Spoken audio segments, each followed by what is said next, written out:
How's it going, everyone? Welcome, Earlier again here, looking now at the Learn section of React, the escape hatches, as a way to understand how do we get here with React, and part of the course of React Performance, which is taught by Steve Keeney, head frontend engineer at Temporal. These open source tools that is a durable execution platform to cover a specific Kubernetes use case of orchestration of containers and that kind of thing. So for example, companies like Vercel actually make use of this. And since the goal of this course is to look at how can we write React components in the most performant way, and in today's video, we're gonna see is now the synchronizing effect here, part of the Learn section of escape hatches, and describe briefly how do we get here as a way to now move on to this topic, the synchronize with effect, and you might not need an effect, as well as the life cycles of reacted effect. So let's get into it. Let's get into this. So before actually improve the performance of something, especially in React, we need to learn how React works behind the scenes.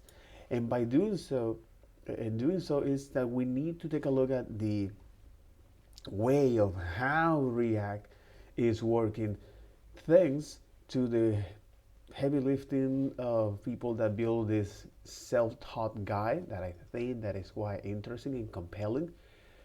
So let's go to describe briefly here this three topic. And then describe UI, we look at how can we react our components. After all, they're JavaScript functions. How can we import, export, use GSS, which is this syntax that allows to connect JavaScript with HTML. How can we now, using curly braces as a way to connect that? How can we pass down data, aka props? How can we now conditionally render components, rendering lists of elements? How important is the key value for React as a way to keep track is now this element, okay? So he can now do it is performance optimizations behind the scene, especially when it render the component, when we run that function. And also why it is important to create your React components in a pure way for making these components reusable across several JavaScript environments. So for example, on the server, where you can pass on data as props, you can always generate the same output, which is serving the same content. So given the same input, you always generate is the same GSX elements that you're going to provide and serve to several or hundreds and even millions of users. And now how can is use or the importance of use a pure functions for catching using some built-in tools like Mimo and callback, as well as how can we is now safely stop the execution when we are calling these functions in the render tree. So also we look at what is the render tree. So once you understand the render tree, how the data is useful, because you can see now how the data goes in through that, as well as how the component hierarchy, and therefore if you have any performance issue, and also the tree dependencies as a way to pass the necessary logic and reusable to any of these components as a way to do what it needs to do. Render the UI component, as well as I look at how can we add interactivity through the event handlers. How can we now store data and update data using the state, which is a component's memory. how can we update our state and when we can update our state inside of the event handlers, and also when we do that, what happened. Okay, so for example, when you update the state, we look at how can we do that inside of our event handlers.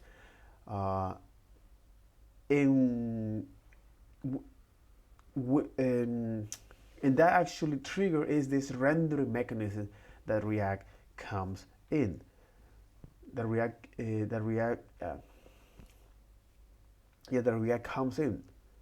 come with, which is the trigger, rendering, and commit. So the trigger, the tag is when this was caused.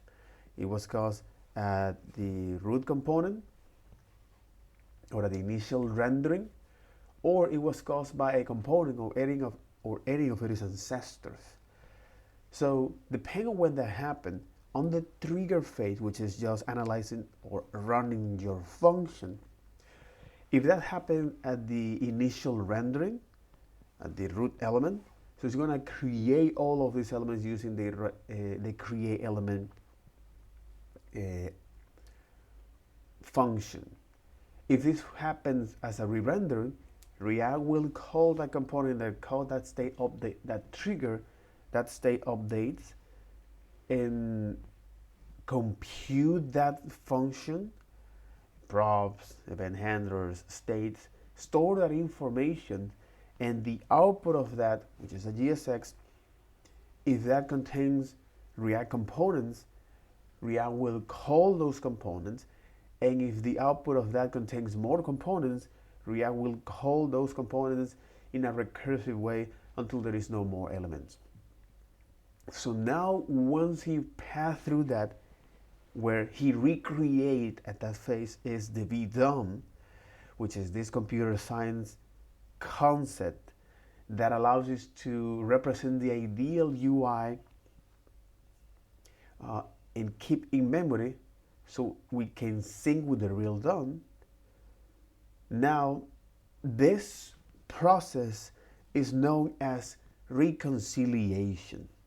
And this reconciliation, which is the way of how now, this reconciliation, the way of how now React and update is this virtual representation, or this VDOM, the ideal UI representations, store that in memory and keep sync with the real DOM.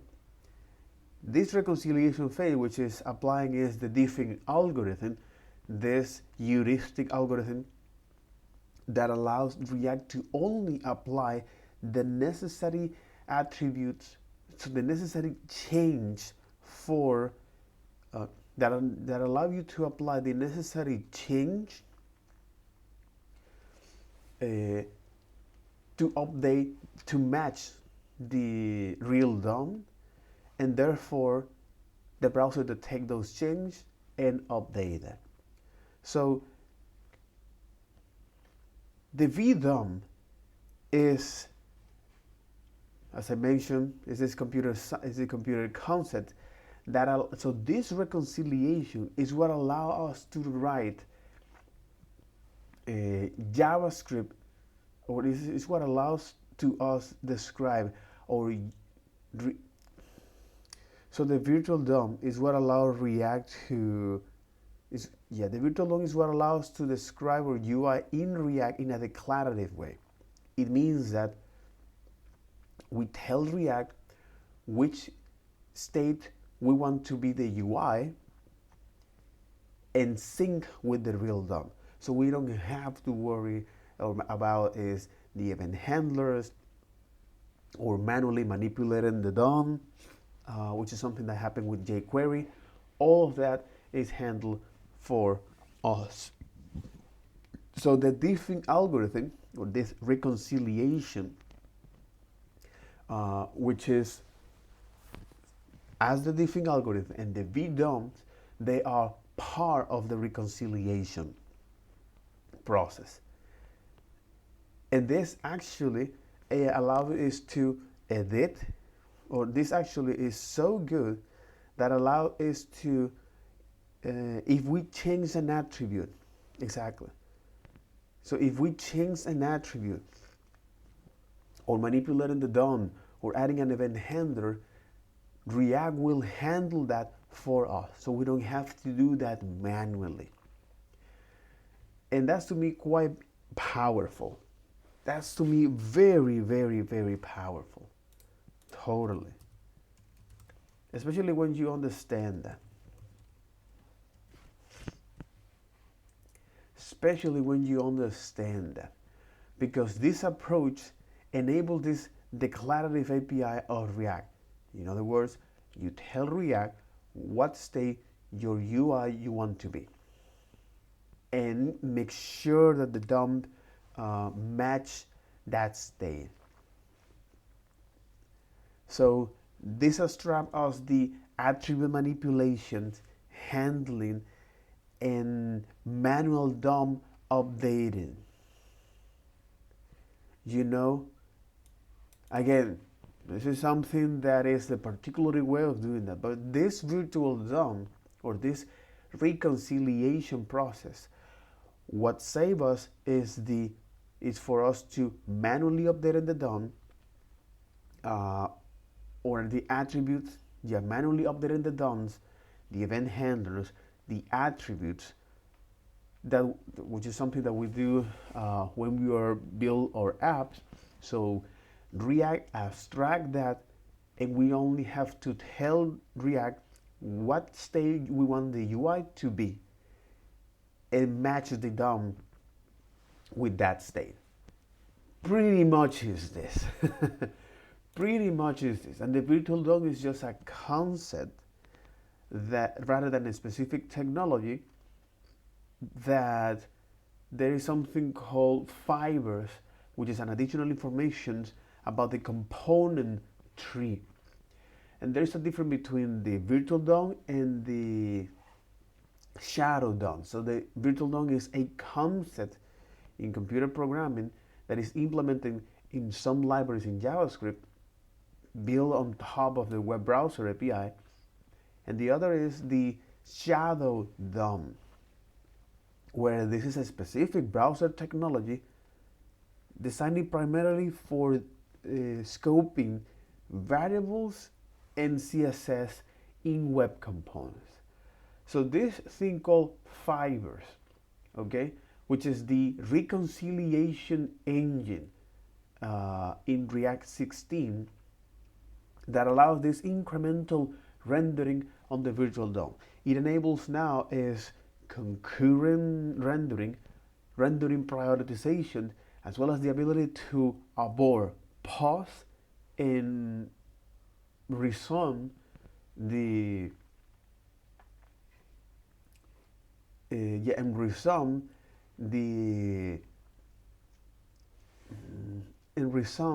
rendering. And I get it why people actually talk about this. And I understand deeply what happened here, especially during this rendering mechanism.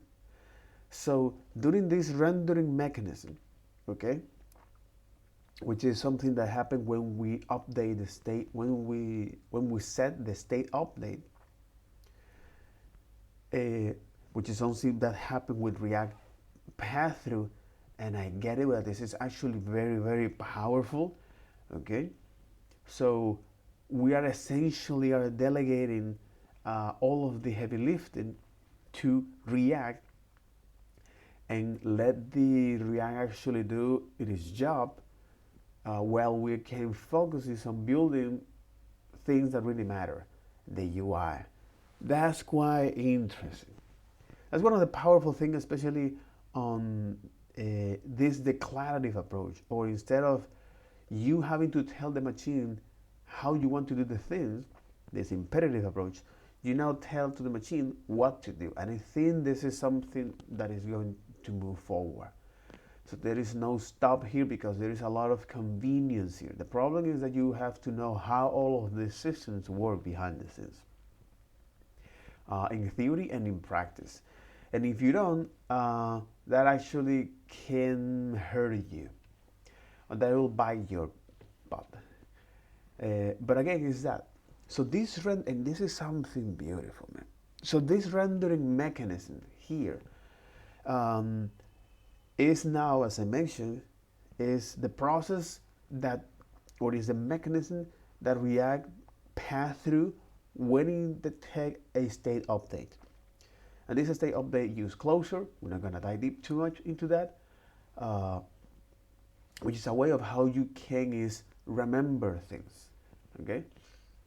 In this case, variables and functions outside of the lexical scope and making it available inside of the function. Again, that go beyond the scope of the work. Closure is just this JavaScript feature that allows us to remember things. So when you pass through the trigger and then the rendering, okay, it was this was causes the initial state. So when we mount our component, root render, if it is, that's great, because now it's going to render. It's now going to, on the rendering phase, create is the component using the React create components for that. If this is part of the initial render, if however, if that was caused by a re-rendering, so React will call that components that trigger that state update, okay, and it will compute all of its props, states, and event handlers, store that information to be used in the next phase,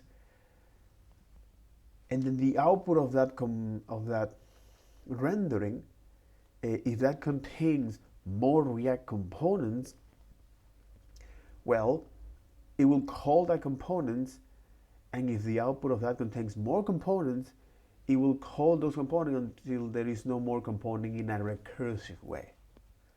So in that process, it's recreating is the virtual DOM. And the virtual DOM is this ideal representation of the UI that is kept in memory and sync with the real DOM.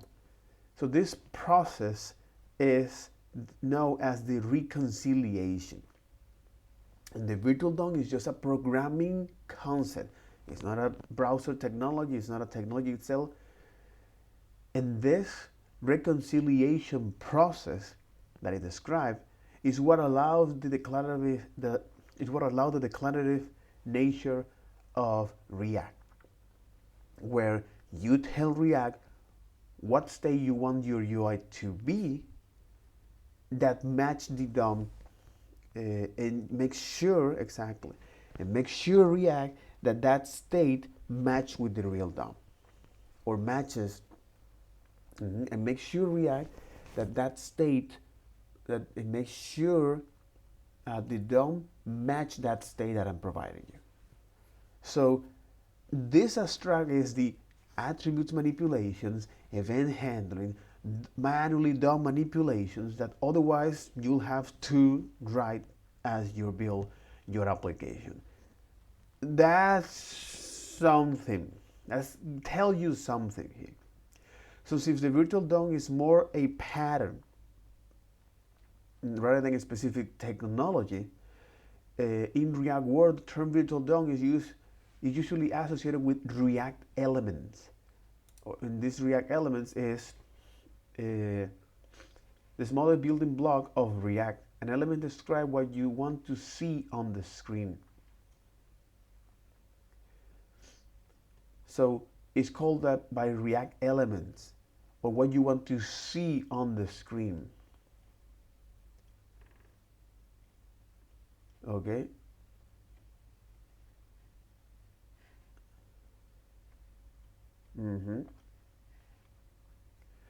So unlike browser DOM elements, React elements are plain obvious and are cheap to create. React DOM takes care of updating the DOM to match the React elements. One might confuse elements with a more widely known concept of components. We will introduce components in the next section, but elements are the components. Elements are what components are made of, and we encourage you to reach this section before jumping ahead. So they talk about is this React element, and it is the smallest building block of React. It tells you what you want to see there, right? It tells you what you want to see in there. And updating the rendering elements as well as this, okay? It tells you what you want to see in there. And one of the powerful features of these React elements is that using the React DOM library is now capable to actually update that particular state. So that's quite interesting, and that makes a lot of sense, because now as I look at what the virtual DOM term means in React, which is associated with these React elements, the basic building block of React, therefore what you want to see in the browser, okay, it actually implements something called Fiber, these objects, which contains more information about the componentry. And this React Fibers is just the reconciliation engine that I mentioned before that allows these new features like concurrent rendering prioritization, so for example like use transitions, as well as the ability to pause, stop, and resume or start a rendering. That's quite interesting. So with that, now in the commit phase, so React say if this was caused, is this state update as a cause of this? Yeah, if this was caused by the as initial rendering, okay, what it's gonna do is to now apply or append, using the append DOM API, all of these elements that I create so you can see at the initial render. If this was caused as a re-rendering, well, React will apply the necessary DOM updates after it compute that or during that reconciliation phase, where now he know which particular attributes or event handlers or DOM elements or states needs to update. These virtual representations, which now have the old virtual representation as well as the new VDOM, is going to compare that using the different algorithm, right, and apply only the necessary minimal change to the DOM. So the browser detects those changes, and now we are able is to the browser detects those changes and it paints your UI. So this is the entire process of what's going on when we are setting a state update. And also when you are working during your rendering or when you're working with your component, it's important to think that state act as a snapshot on every rendering. It means that with a state value or setting a state value will be updated in the next render. And also when you're working with your state updates inside, or when you are setting a state updates inside of your event handler, you can think that React fix that state for you. As well as how can we now updating objects in a state, always return a new state, array in a state, always return a new state. You can also use working with adding elements at the beginning or at the bottom, how you can is manipulate to return some new states or array transformations using map, how you can eliminate elements using filter as a way to say, hey, give me all of the elements whose ID is not this.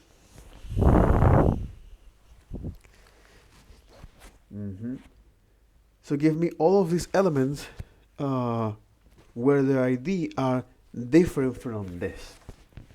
and therefore you eliminate that. Also, we look at how can we make sure how can we make sure that yeah how can we make sure is to now managing our state, okay? And especially if you want to now write this UI component, which is the way of how now React actually provide and give us us to do, okay, as a way to indicate React, hey, this is the state this is the state that I want the UI to be in. So make sure the DOM match that state. So for that, we need to look at how can we now is react to inputs, okay, some sort of principles and guidelines to react to input, as well as state organization, state structure. So for example, for the first is that define all the different visual state, determine what trigger those state updates, then use a state as a way to represent those states in memory, avoid any non-essential states, and therefore connect the event handlers to set the upstate, the state. And when it comes to organize your state, it's like when you're going to do that, group state related to each other, the group related state next to them. Group related state, avoid contradictory state, duplicate states because they are hard to sync, redundant state. If you can use this data from nearest props or from another state, do that during rendering, as well as how you can now, or it's important to avoid nested object or deeply nested object in your state because they become hard to update. And then once we know that, how to think the UI state as a state. This is the mindset that is giving you now React, the community and the software, how you can start your React or your UI state as a state change, okay? And how you can now have this structure here. Then you look at how you can now is share that state across different components. This is known as lifting and state up. And what does it mean is that, well, depend where you write your state, that component will own that state, meaning that it becomes the source of truth of all other components. And this is state manipulation, this is state declaration. Here, especially in your components, it is useful to think in terms of when you write your components, when you design and what capability this component has. In terms of, is this information will be handled, which is something that it mentioned here. Is this information, right? Control and uncontrolled component. So when writing your component, consider which information should be controlled, aka via props, or which information should be uncontrolled via state. So this is just as a way to say, well, do that. All right. And also as a way to see how to think in terms of React. You need to have the mock, you need to have the data, and then you're going to create the UI hierarchy. From that, you're also going to build a minimal static version of React, okay, followed by the minimal but complete representation of the UI states. So for example, hey, is this data doesn't change too much often, that's probably not in a state. If you can get this data from its props, that's not in a state. Can you now compute or recalculate or yeah, can you obtain this information from its prop or states? So that's definitely not an state. What left probably is an state.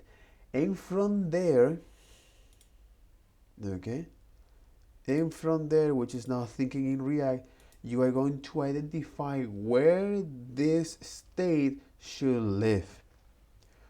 So aka, what will be the source of truth of this state? Or yeah, what will be the source of truth for those components when they need to use that state? And then you do the inverse data flow. And this inverse data flow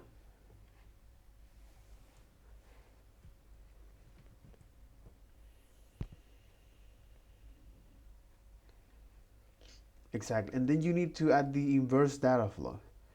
And that inverse data flow is to now tell your children components how to tell your children components how to now pass up data, or in this case, how to can emit your states, and when they need to emit the state as a way to trigger a handler for the state to update in the pattern.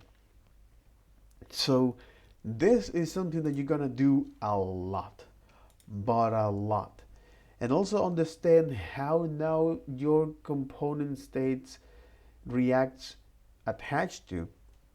So by their position at the render tree, as a way to, when you're writing this UI, if you want to reset or preserve the states, react behind the scenes when they see components, when they see the same component at the same position in the render tree, okay? When you see components at the same position in the render tree, it will preserve the state, okay? If you see the different component at the same position, it will reset the state.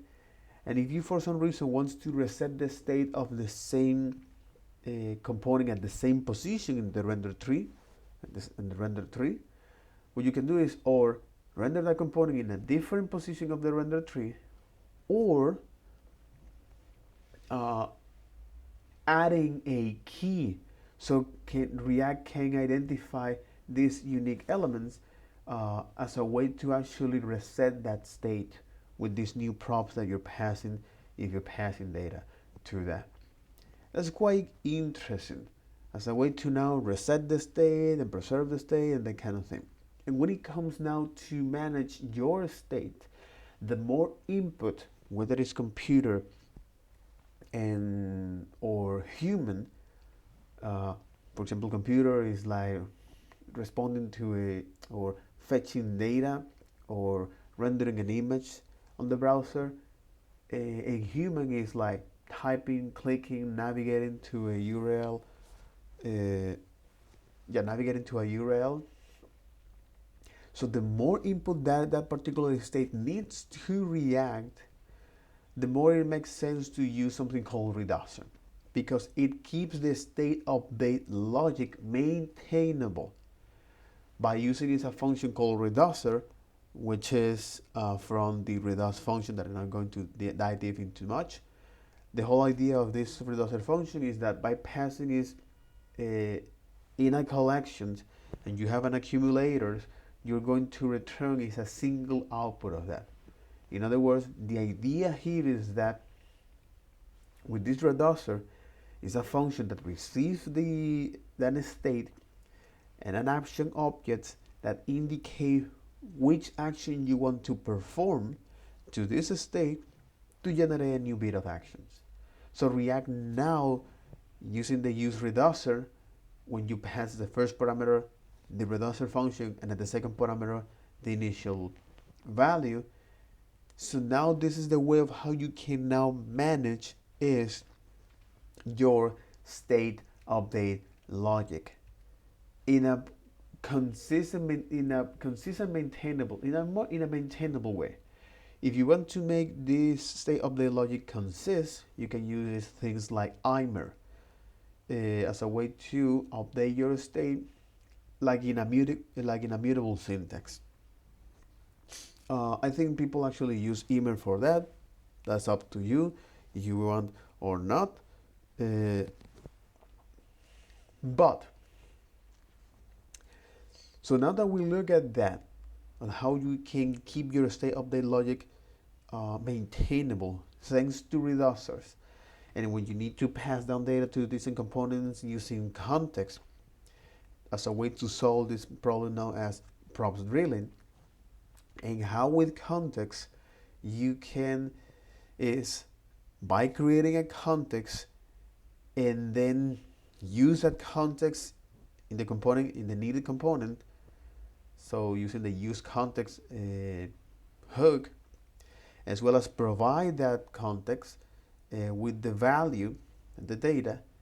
So you are now able to make all of those components or the sub-tree component where you define your provider aware of its surroundings, aware of that data. So for example, this is useful in theming, in authentication, or analytics, also, which is something that the React browser is doing behind the scenes.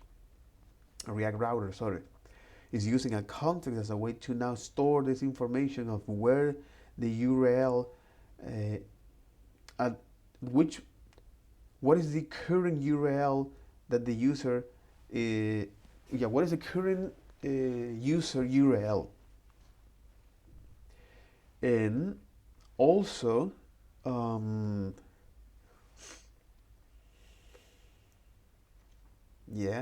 and also based on that, now and also based on that, now on the state of data logic, how can we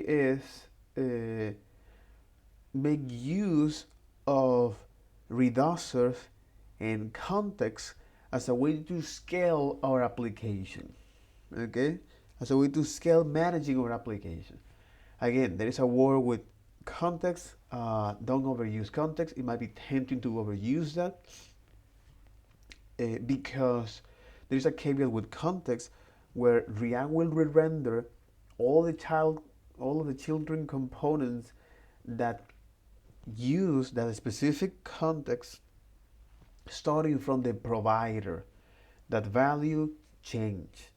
So one of the ways to prevent that re-rendering is that by defining inside of that context is some optimization technique like use memo and use callback. Hey, I want you to catch this computation between rendering in the case of memo.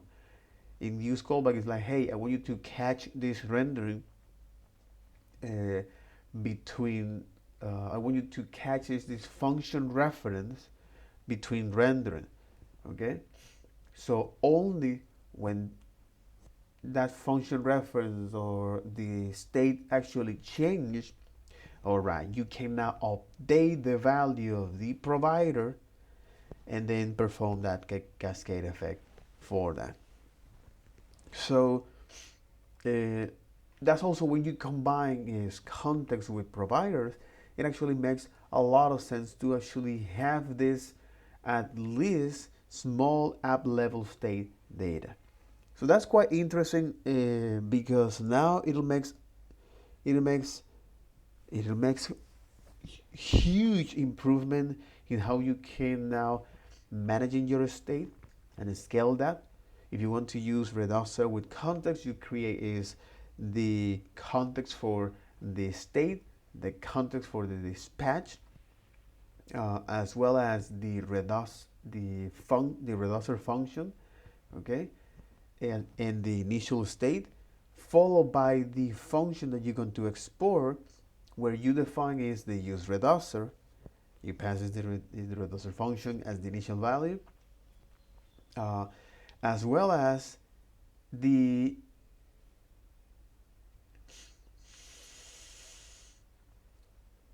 return is the provider function for, or return the provider tag for the state and for the dispatch, your actions. And also you're going to pass this all of the children. So the sub three components that where you define your context is now aware of its context. It's going to use that. And then we look at the escape hatches, which is in today's video, our focus here, the escape hatches. So this is something that when we are dedicating the time and attention, especially as a way to build or as a way to now escape the hatches or to synchronize and control external systems, whether it is the input focus on a browser API or the video player implementations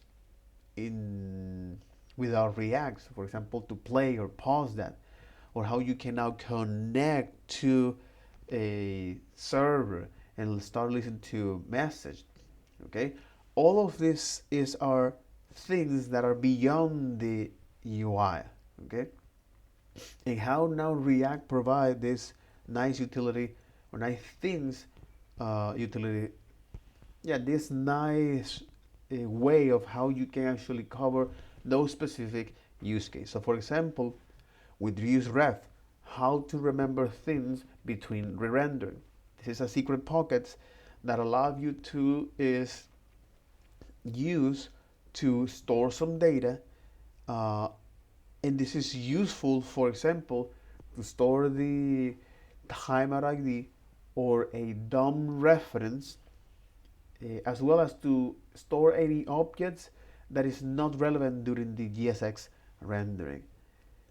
We also look at how can we use that as part of an event. And when it comes to look at the case that we care, which is manipulating the DOM with ref, how now the ref fits into the rendering mechanism. So the useRef, which is contained as a current object, it will be defined before the commit phase and then assigned after the commit phase.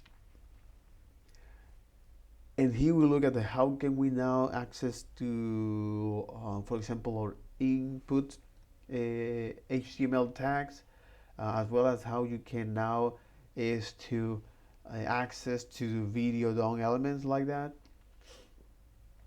and how you can now scroll for for that. And this is something that is cover specific use cases here with this particular hook called useRef. And then when it comes to actually synchronize with external systems, we use the thing called effect.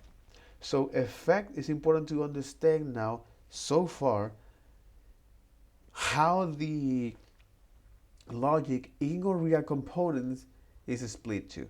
We get the rendering logic, which must be pure, okay, and we also have is the event handling logic, which is when you can perform is side effects. So for example, send an HTTP post to a server, and then you have to wait for the data to come back. So anytime you want to render or anytime you want to run a side effect as part of an as part of a as part of as part of a rendering, as part of the component rendering itself,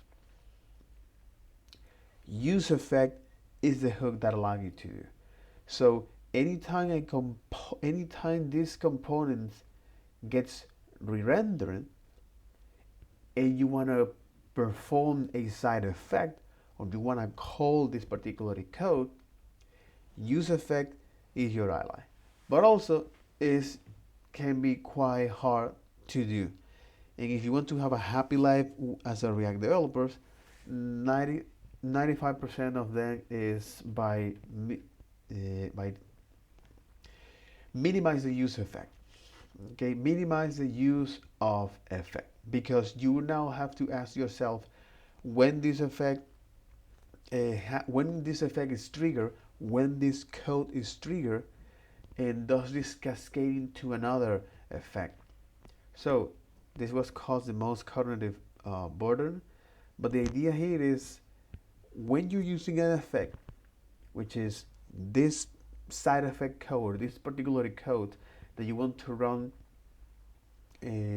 after the components re-render, is the core of the effect. And when this code is running is after every commit phase. So we look also at that you might not always need an effect, which is great. And how with that, even though we look at how can we describe an effect, which is using the effect, we import that effect for that, as well as, we import that effect from that. We import that effect from the hooks, okay, which will run after every re-rendering. We also specify is the array of dependency, which most of the time you don't want to this cycle actually runs after re-rendering this component. After every re-rendering, you want to that happen when some dependency change.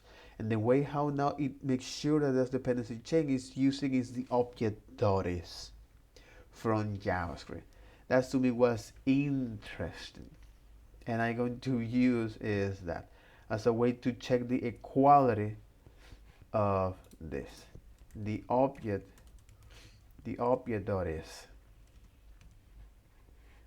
because now the object.is is now determining if two values are the same.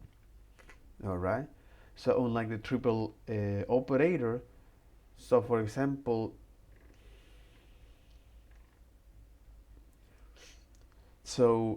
object is not equivalent to the double operator because it applies coercion, and it's not equivalent to the triple operator, and the only difference is the way of how it treats sign zeros and non-values.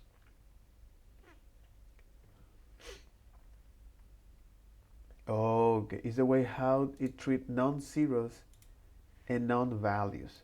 So for example, if you say not a number is triple equal to not a number, it say is false, which in theory it is. Which in theory is supposed to be, it's like not a number. But if you say now, hey, object.is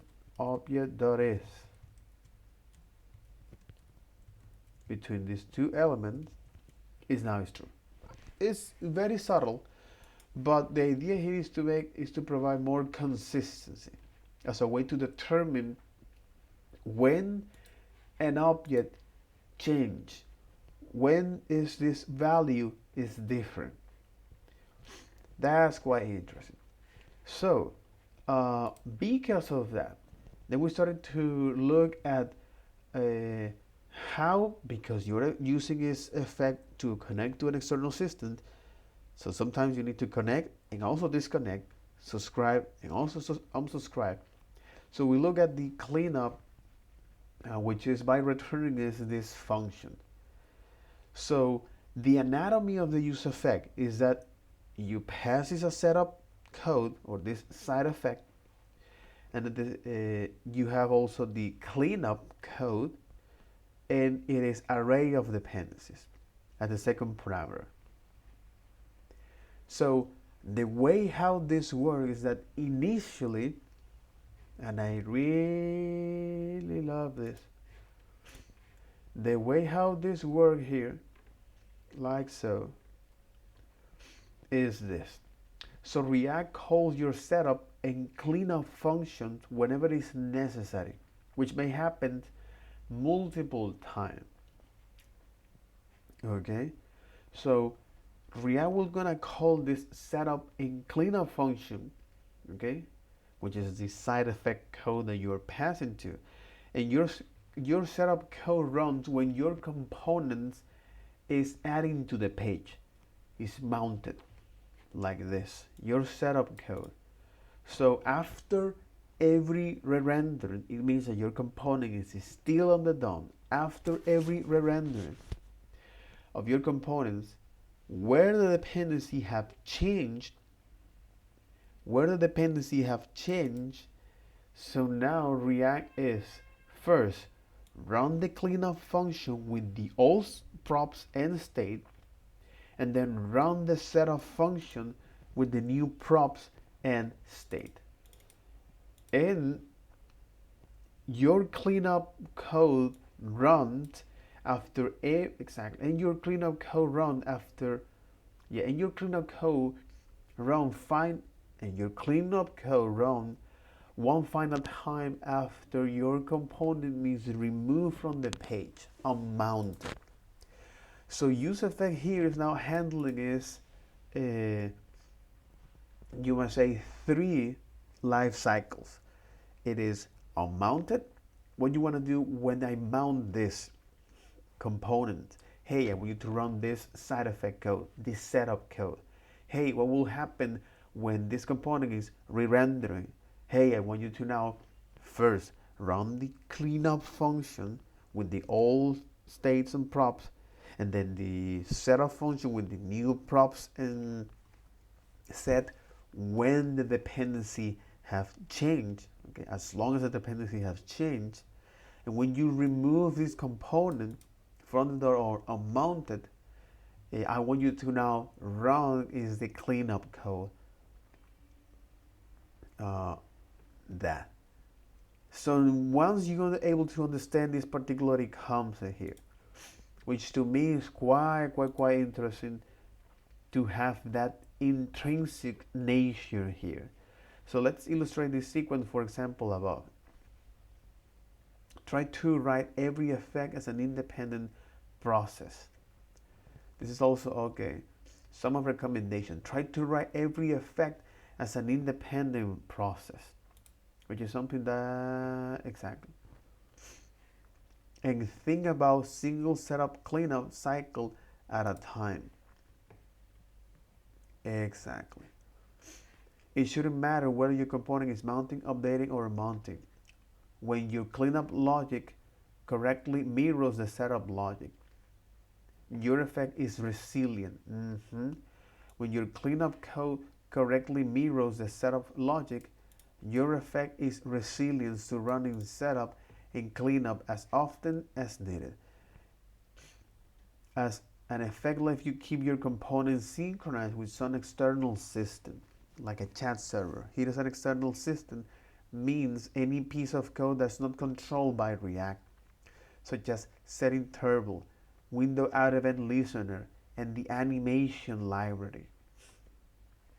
If you're connecting to any external, if you're not connecting to any external system, you probably don't need an effect. That makes a lot of sense. So once we're able to look at the anatomy of the effect and be able to describe what are the life cycle of the effect, okay? We'll also look at how now the effect is firing in development, because it has something to do with this on React 18 using the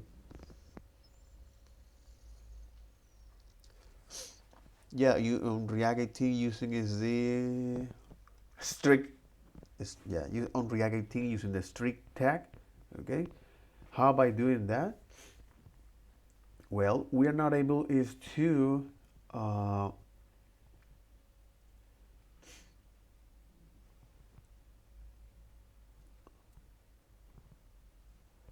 we are not able is to prevent some common gotchas and bugs in your application. So for example, when you this strict mode reruns your or re-renders your component twice and reruns your effect twice. That's why you see, for example, is the setup, cleanup, and setup states in your development as a way to prevent these common gotchas here. All right, but in development or in production, you're only gonna see is the setup code. So even though as a way to know how you can fix events so that it works after remounting, okay, the entire reason of that is that now let's go to see what is the most common cases so when you're writing your effect, this typically fall into one of these patterns. So controlling non-React widgets is one of them, which is how you can connect, for example, a Macbox GLL, to any Macbox GL or map leaf, jQuery as well. So how you can now make access, or how you can now control these non-React widgets. That's very, very interesting. That's very, very, very interesting. How you can control that. All right, and then you need to set up also is your cleanup logic, and how you have to set up the cleanup logic for that. Hey, what I wanted to do when I call this a component, when I mount this component here, so when I hold this reference of this component here, and well, I want you to apply is this, what I want you to interact, I want you to synchronize is with this external system. Makes a lot of sense. So for example, AI video, AI text, or reader, AI reader,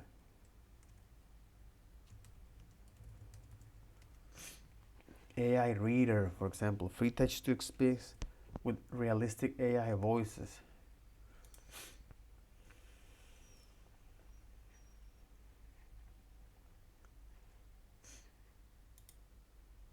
I still get nightmares. In fact, I get them so often I should be used to them. I still get nightmares. In fact, I get them for personal use. Go to AI text-to-speech.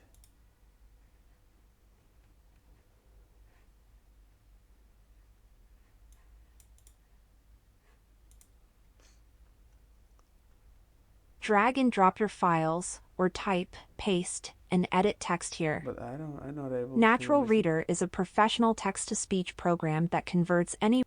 Yeah, but I'm not able to listen to what is this.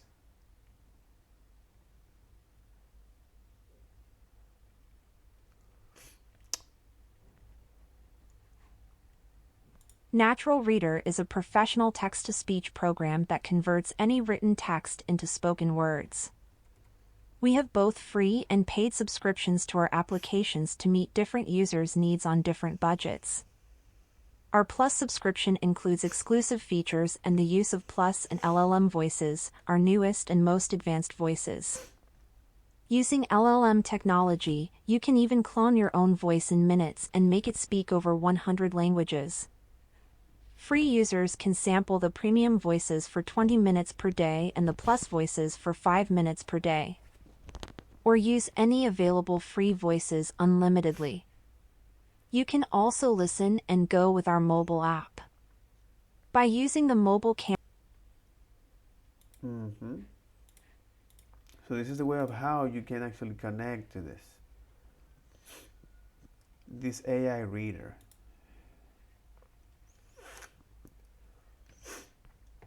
Your AI powered reading workspace.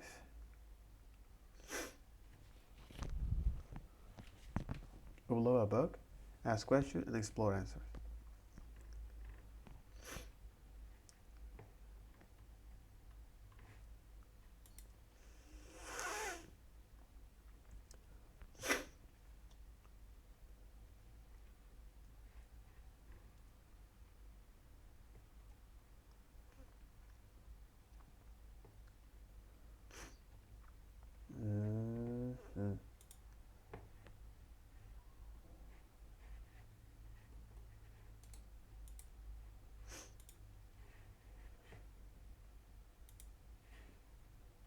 That's interesting.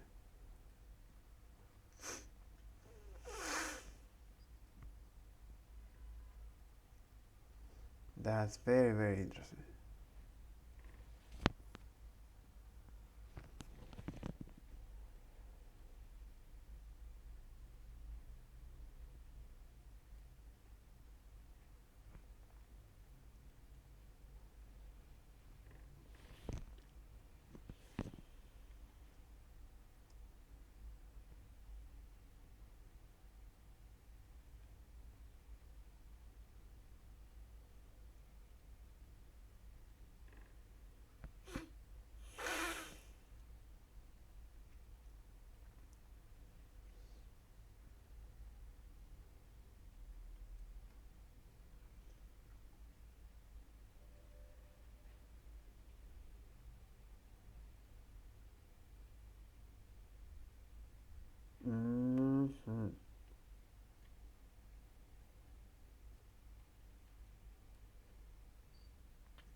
That's quite interesting.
That's very, very interesting. But again, it all starts with that. It's like, if you want to connect to external system like that, it's like, this is the way of how you can provide that.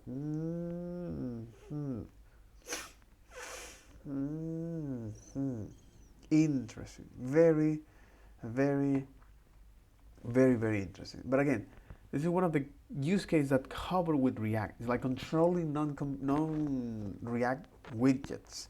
Okay, external that. Remember, always put at the setup as well as your cleanup code. And in development, you will run the setup, cleanup, and setup again as a way to work that everything works, as a way to check that everything works as expected.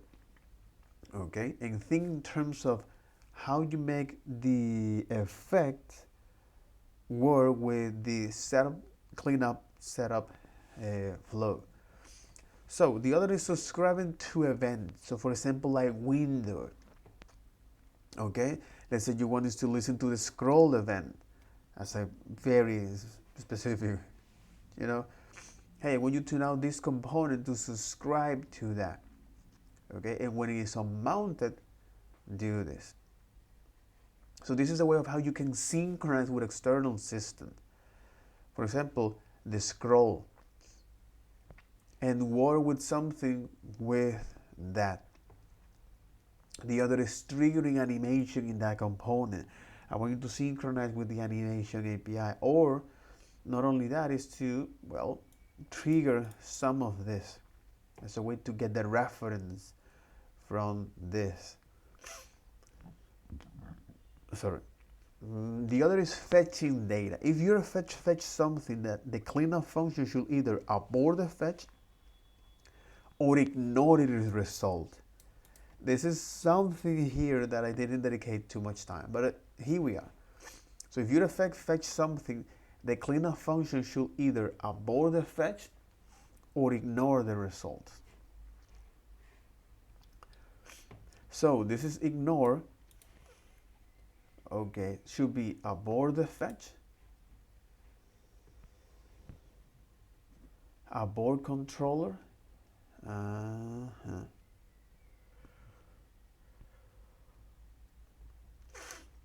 Oh, you must implement is that. Okay, you can implement that. In the following snippet, we aim to download a video using the Fetch AI. The first...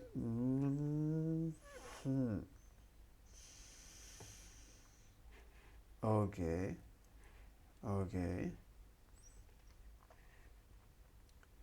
So, this is when fetching data, you either clean up the function. Your cleanup function should either abort the fetch or ignore results. Again, this is very narrow specific because usually in development you will see two fetch in the network tab. In production it will be only one. If you want to speed up the development experience,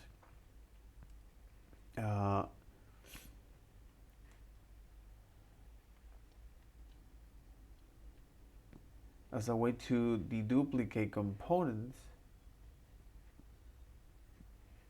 you can either build such a catch yourself or use one of the many alternatives for manual fetching in effect. But the idea here is that this is something that you have to do, especially when you are connecting to external systems for fetching data. You either must abort the fetch or ignore its result.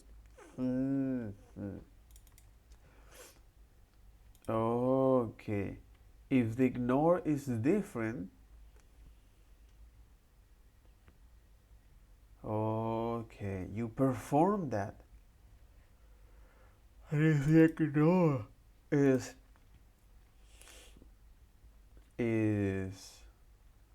true in this case, okay, set the to-dos. Otherwise, ignore is true. The cleanup logic here.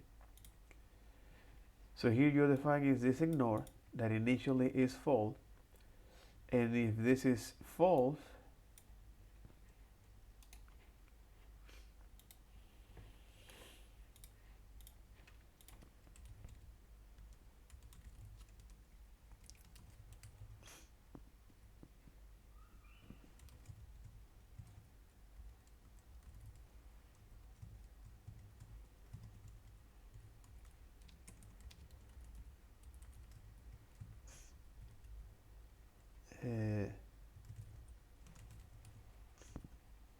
Exactly.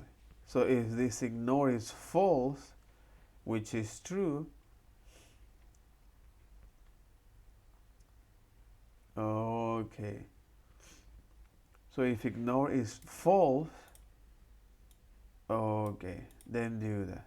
And on the cleanup function, okay, which will be run, for example, as part of that re-rendering, because remember, the anatomy of the use effect. This code, when you mount your component, the set of code will be run. If this is part of a re-rendering, as long as the user ID changed, so now it will run the cleanup function first, which is setting the ignore to true, okay, with the previous state, and then it's going to run this new,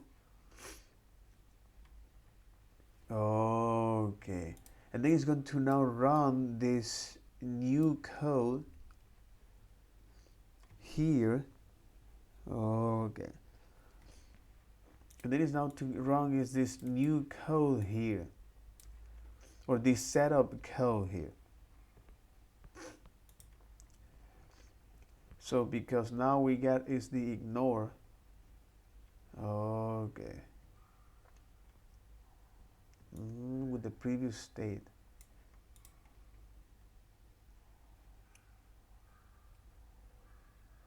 And here you are.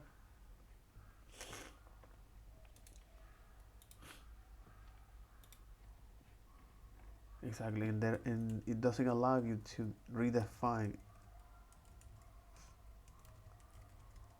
It's a hey redeclaration of like exactly. It doesn't allow you to redefine is that. So the previous state here of that function is like, hey, clean up that, set that to true, ignore true, and then let's go to run this. The setup and then the cleanup function. Okay. But again, there are, because if you don't want to trigger your network tab twice, there are alternatives to data fetch, because effect don't run on the server. It's a popular way to fetch data.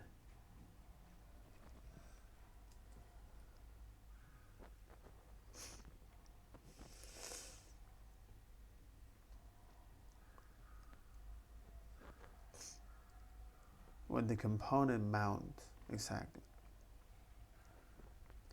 Which is something that, so when you want to fetch data when the component mount, you define your async data here, must return a cleanup function or nothing. Promise and use effect async are not supported. But you can call an async function inside an effect. That's why using async directly in your use effect function isn't allowed. Because they're not supported there. How to trigger hook programmatically and manually. We use state from Redux. You can, okay, you define is this Redux. Set the query with that value, this. It will trigger this re-render. And if it's caused as a part of a re-render,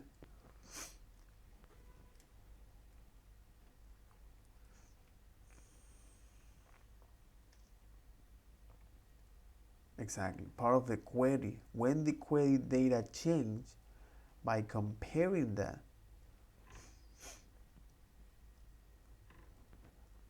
it's like, hey, I'm going to run this side effect code for that. And then loading indicator with that. But it's because this function inside of this doesn't support promise. The setup function is not supported promise. That's what happened.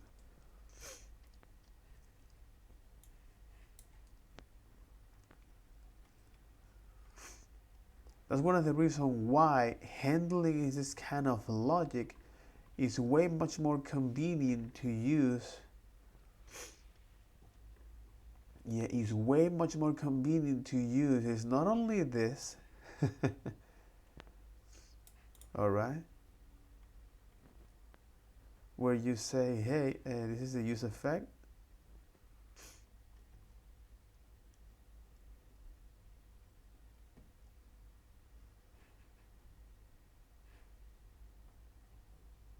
Oh, there you got it. Oh, this is the use effect. Okay. Use data API, you're going to return is this data here. So anytime you abstract this logic here and the way to use that, you will now abstract is this effect into its own, which makes sense. You abstract this synchronizing logic into its own, and then you do that. Reducer hooks for data fetching. Okay, using now reducing hook for data fetching, where you can pass all the possible state in your hook. Exactly, fetch init, fetch sex, and fetch failure. Okay. Inside of this, and now you have much more control about which state should your data live with.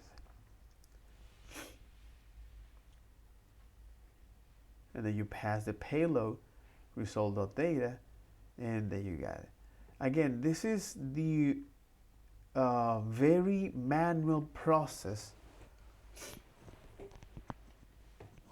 about data fetching in event hooks, because you always must, especially when you're connecting, when you're fetching data with effects, when you're fetching data, you must have in your cleanup function. Remember, at the end of the day, anytime you're going to use an effect, you are synchronizing to an event. You are synchronizing to an external system. Therefore, you need to subscribe or unsubscribe, connect or disconnect. So whether it is in non-widget, whether it is in a React non-widget, for example, Mapbox, GIL, MapLive, you have to do that for connecting with the window listener events, as well for the animations. Okay, to do that as well. And for fetching data, you either need to abort or ignore the result. But again, this is because the way of how is this. You need to abort or ignore the result. And this is just a pattern for this as a way to handle this connection with external system for fetching data. No, actually not that the data fetching is aborted, which could be achieving access cancellation, but the state transition is not performed anymore for the unmounted components. Since access cancellation has not the best API in my eye, this boolean flag to prevent setting a state does the job as well. But this is something, and this is back then in 2019.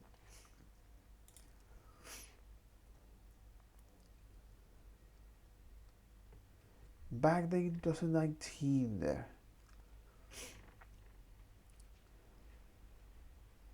Back then in 2019, man. Okay. Back then in 2019, man.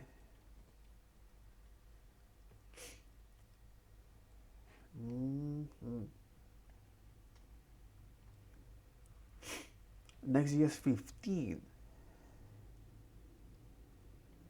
to fetch data in client component, but it's not recommended due to the drawback.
Exactly. This is the tech stack that a lot of people actually use. React 19, Prisma, Supabase, TypeScript, Sub,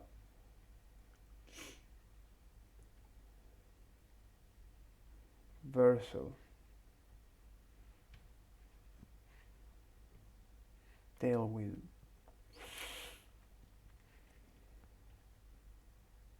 Discover a collection of exquisite crafted components ready to seamlessly integrate in your application. Mm-hmm.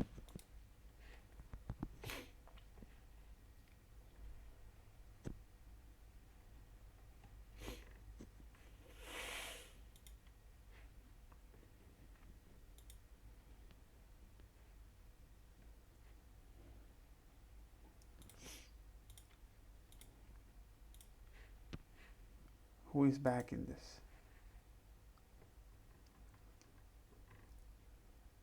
Or no one?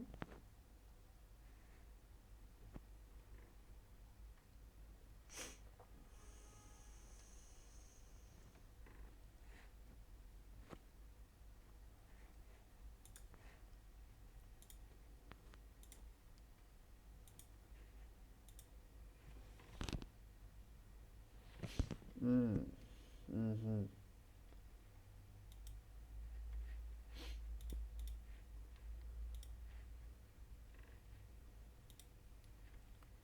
Just reinventing the wheel over and over and over.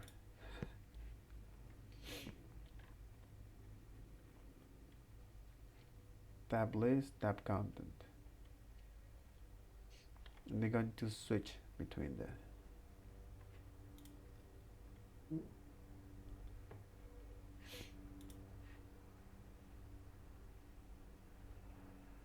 using Tailwind, of course, and that kind of thing. Text area as well. Toast, toggle.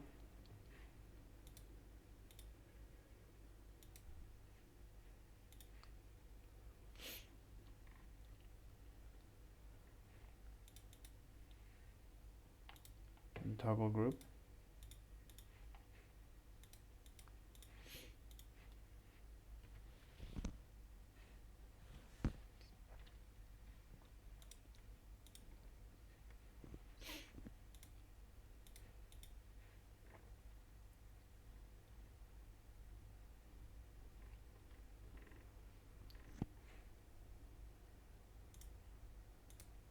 Theming, CSS,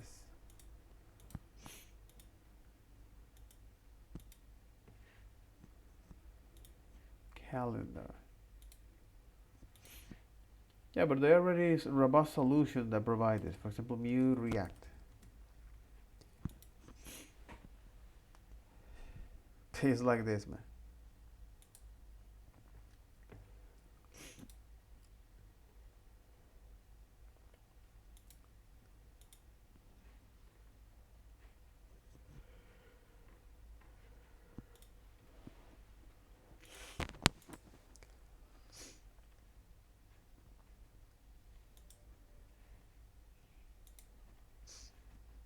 Yeah, but it's like that.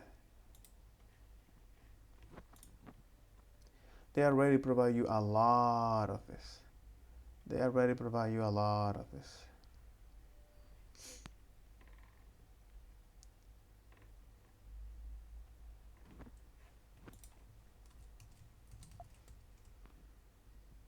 Really? That you have calendar here? Bullshit.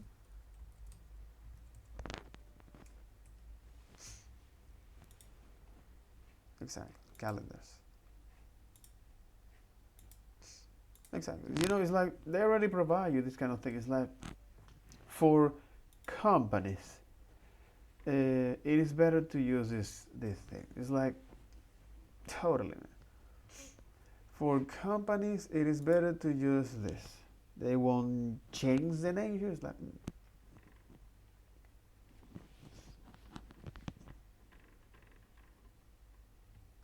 quite interesting. And they're using is this.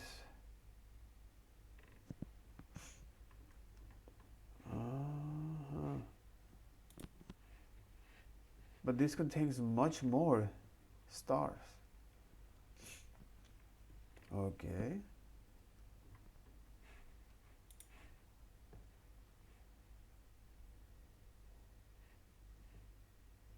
But again, it's the same. Open collected, sponsor this project.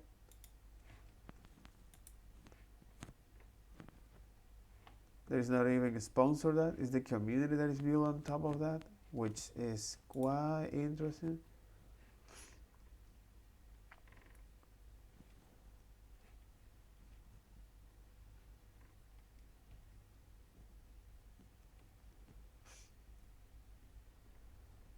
So anyway, yeah. So anyway, that's quite interesting. That's very, very, very interesting. Yeah, that's very, very, very interesting.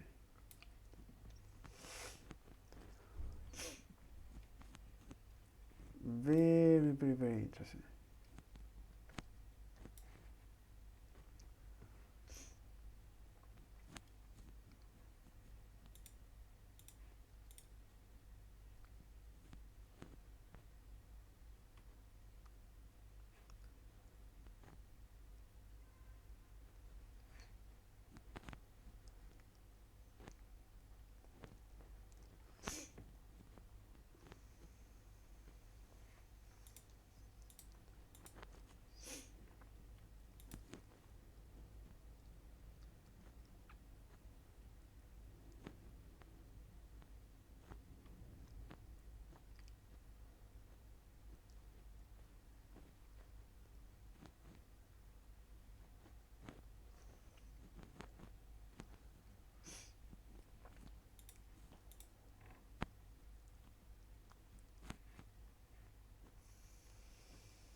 In installments.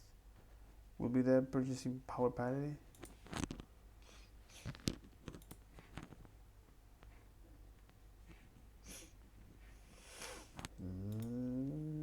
But that's quite interesting, by the way. Next 15 and React 16.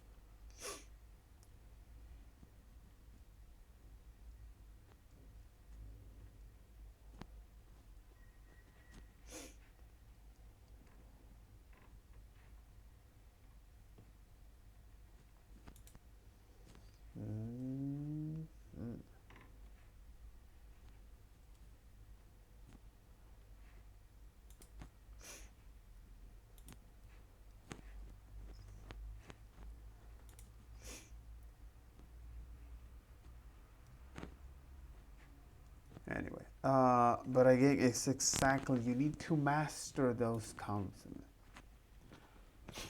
You need to master those concepts for that.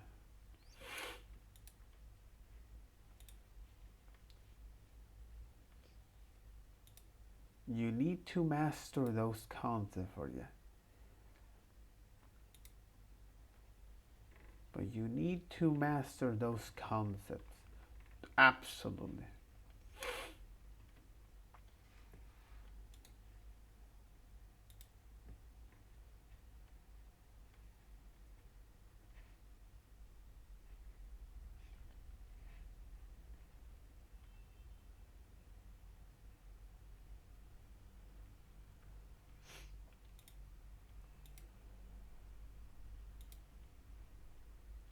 Exactly. As a senior developer, you need to do that.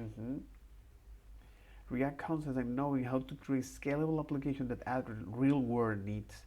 This course is specifically crafted to provide you with an essential skills to confidently advance in senior roles from a technical perspective. But from a technical perspective, but also you need this soft skill as well. You will not only gain technical proficiency in areas like component abstraction, server-side rendering, and database management, but also learn about code architecture and software craftsmanship.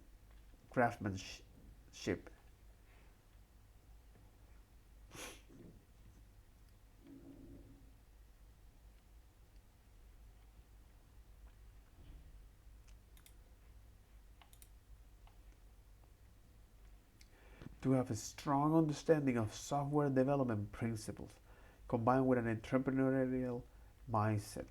My experience has demonstrated that grasping both technical and business elements is vital for building a successful startup.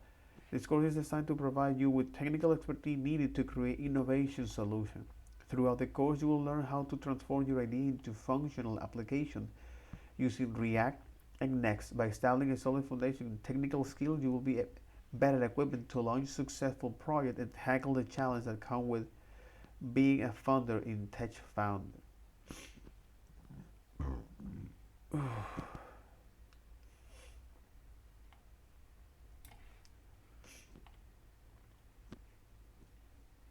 The road up to Next is a video, but again, you need to learn is the fundamentals. You need to learn is the fundamentals, man. You need to know is the fundamentals.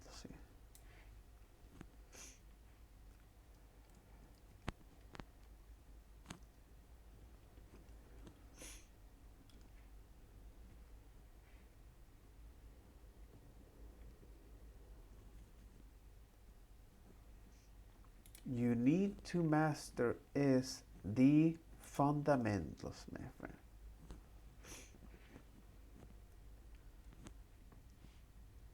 You need to master is the fundamentals, man.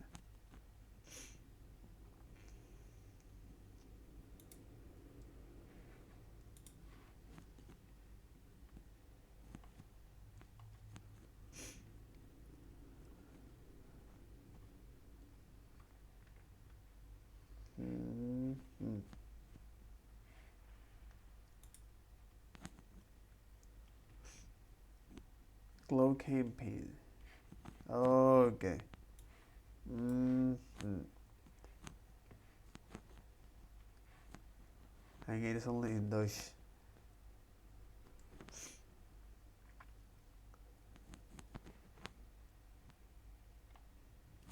Okay.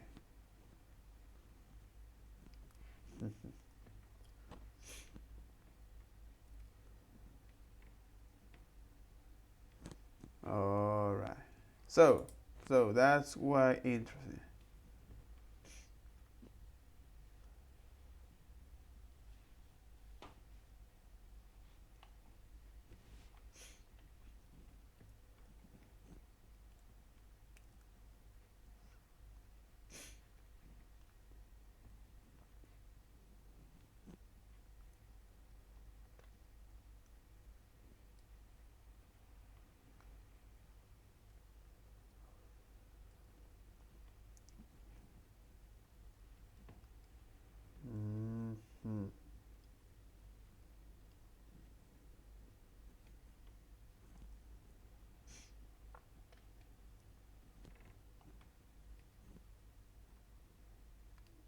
Okay, makes a lot of sense.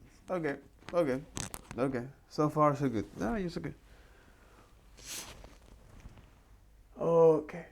All right.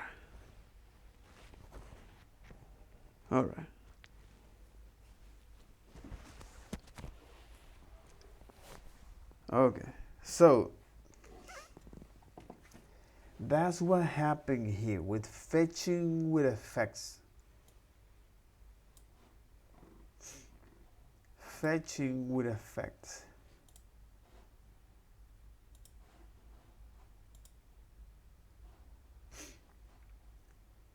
Fetching with effect. Okay. So this is fetching data, and for that, when it comes to fetch data using these external systems, okay, you must or abort or ignore that. Again, this is the way of how you can now, and as you can see, you can use async and await because that's not supported right now. You cannot use promise here.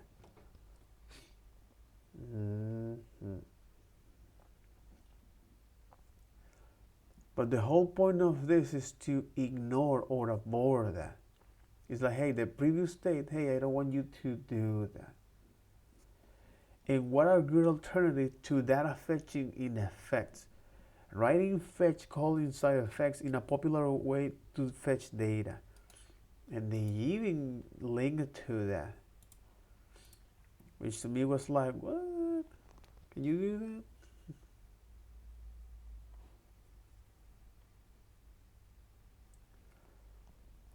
The state and effect hook. You will use the widely known Hacker News API to fetch popular articles from the text word.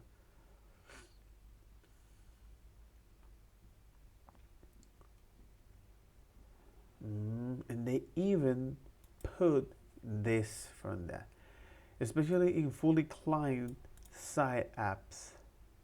This is, however, a very manual approach, and it has significant downside. Again, data fetching with effects is a very manual approach. It has significant downsides. Effects don't run on the server. This means that initial server rendering HTML will only include the loading state with no data. So the client computer will have to download all the JavaScript and render your app only to discover that now it needs to load the data. And this is not efficient because your effects are only running is on the client. It's on the React. Exactly. Your effect doesn't run on the server because your effect are part of the rendering mechanism that runs after every commit phase, or it runs after every commit phase if you don't specify any dependency. So by default it runs that, or it can be run only once when the component is mounted, okay, or based on it is an array of dependency and when those change using the object.is. So because of that, your effect won't run in the server. Therefore, you'll have your content will be served to the client as an HTML, and have to download the CSS, the JavaScript code, only to find out that it needs to now fetch the data. So that's not very efficient. And fetching directly in effect makes it easy to create network waterfall. You render the padding component, it fetches some data. Exactly, you render the padding component, it fetches some data, renders the child component, and then start fetching their data. If the network is not very fast, it's significantly slower than fetching all data in parallel. Fetching directly in effect usually means you don't preload or cache data. Fetching directly in effect usually means you don't preload or cache data. For example, if the component is on mounts and then on mounts again, you will have to fetch the data again because so far there's not even a way of how you can store the data or cache that. It is not very ergonomic. There is quite a bit of boilerplate code involved when writing fetch code in a way that doesn't suffer from bugs like race condition.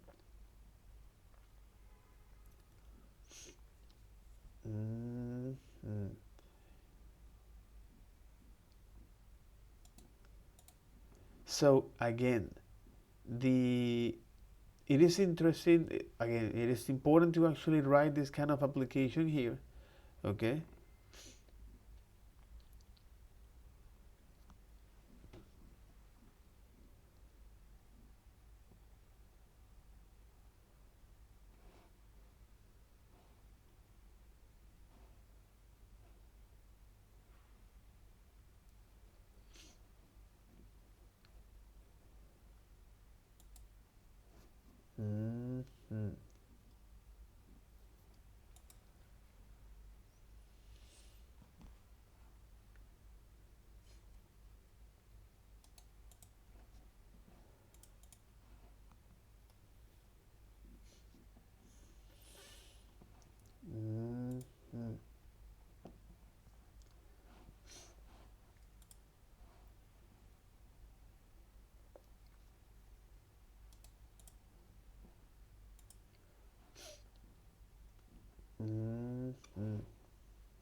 Holy moly.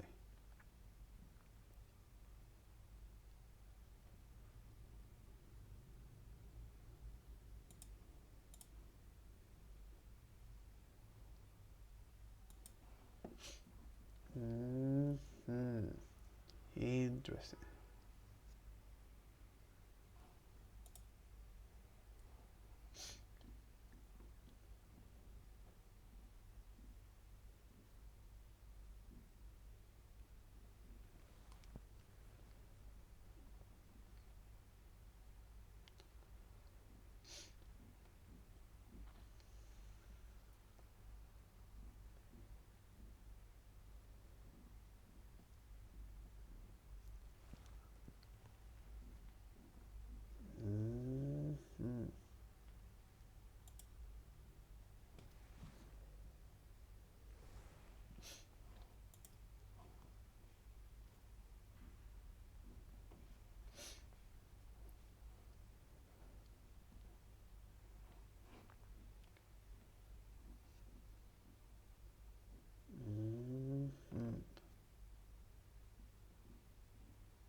Okay. Interesting.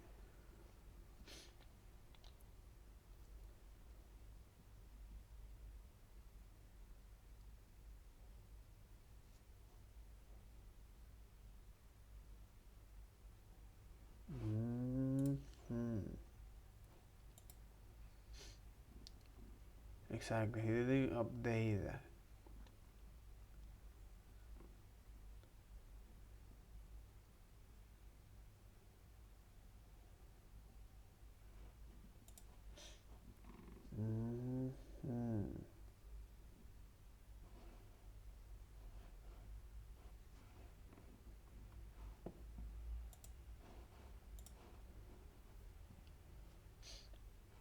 Okay.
That okay, okay, that's quite interesting.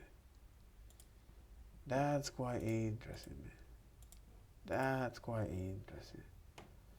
So,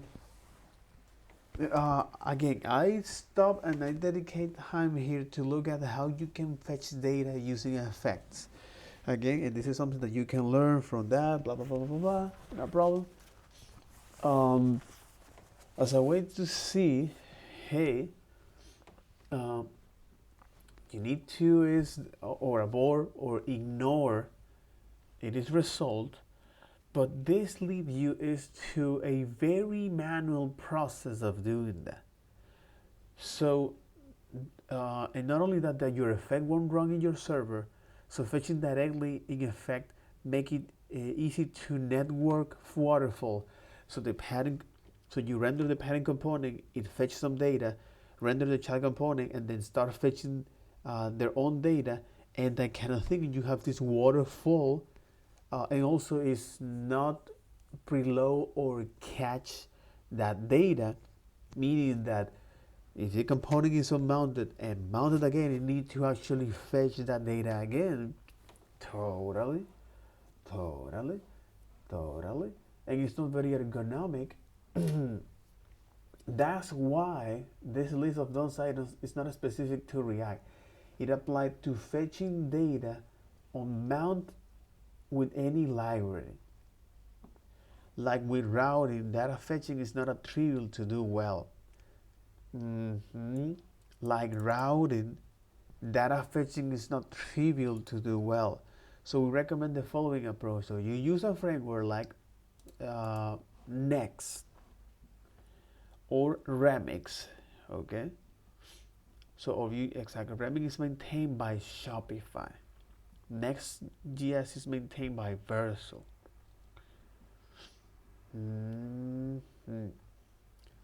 Gatsby is maintained by Netlify. And Expo is maintained by the Expo, the company. And I get it why Vercel is used to this. So for example, like temporal.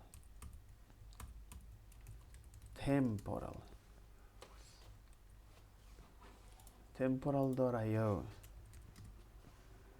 Open source durable execution.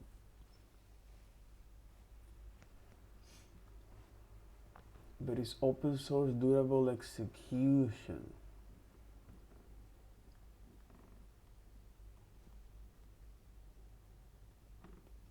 Saga distributed transactions. State machines. Batch processing. Temporal works the way you work. Schedule jobs and cron.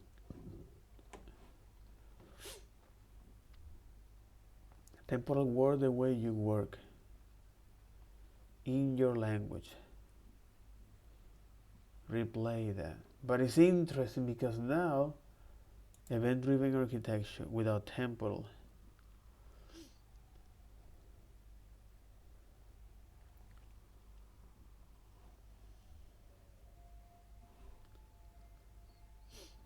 System testing is a breeze because temporal eliminates common failure scenarios. For a validator, consumer rejected, consumer approved. Okay. Temporal.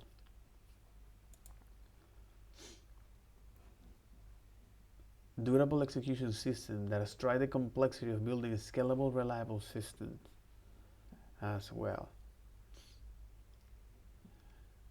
Temporal PHP is the key. But in any case, so like routing, data fetching is trivial. So we recommend the following approach. If you use a framework like this, use built-in data fetching mechanism. Whether framework is like Next, which is maintained by Vercel, or Remix, which is maintained by Shopify.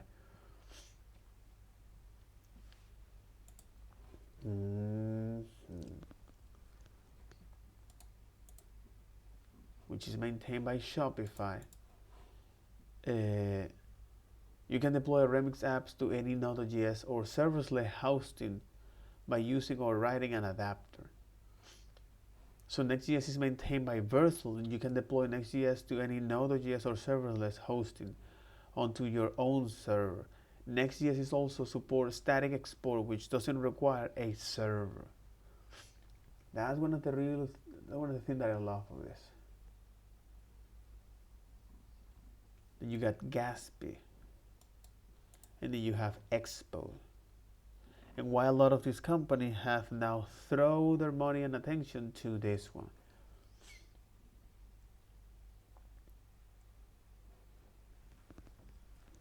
And the other is that otherwise consider using a build or building a client-side catch, which is using React Query. Again, this is because fetching data isn't trivial like routing. Use SWR and React Router 6.4 plus. You can build your own solution too, in which case you will use effects under the hood, which is what it's doing behind the scenes. They're using this effect as a way to run this side effect code after the commit phase, but add logic for deduplicating requests, catching response, and avoid network waterfalls by preloading data or hosting data requirements to routes. So when you're using React Query, which is also that is being adopted by the community here, and even for Angular, okay? So it's because fetching, catching, synchronizing, and updating server state in your application is not easy. So I look at what they're doing behind the scenes. So for example, you say, hey, let's gonna use this hook, this custom hooks, and say, hey, here's the key, here's the refetch method, and give it to me is all of the state that I want you to work with. So if it's pending, I'm going to return I'm going to return this US state. If there is an error, I'm going to return this another US state. And if actually went well, I'm going to return is the data from that. That's one of the reasons why I love to work with 10 stack, specifically this, or with instead of Redux, instead of Redux toolkit. But again, if your company is actually using that, stick to that. That's all I'm gonna say. If your company are using that, stick to that, my friend. Stick to that. Just like that. Because here you can create your own API, okay, where your API is now, this is when you pass is the reducer path from that, followed by the base query, fetch base query here, and then your endpoints. What you're going to define is that what is the data that you want to get from that, export that, use get Pokemon name query by ID, which is something that is now providing you by Redux, okay, followed by the Pokemon API here, and I think they combine is, and I get it why they are combining is that. And I get it why they are combining is that.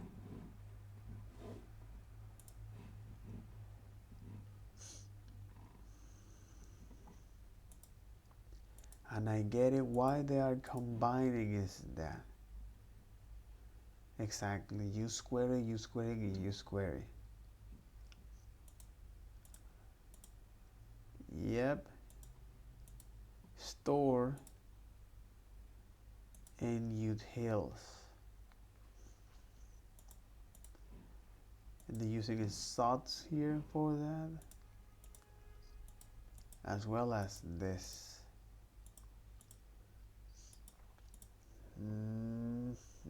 Index and query clients.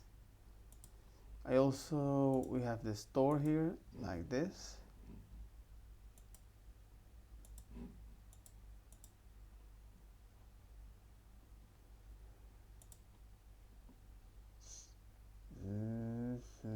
It's because 2 years ago they have now Redux toolkit, followed by the hooks here.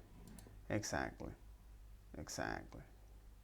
When you use the dispatch and the app states for that, the dispatch and the app state, but it's not exporting is that. You're exporting is that, which will be a function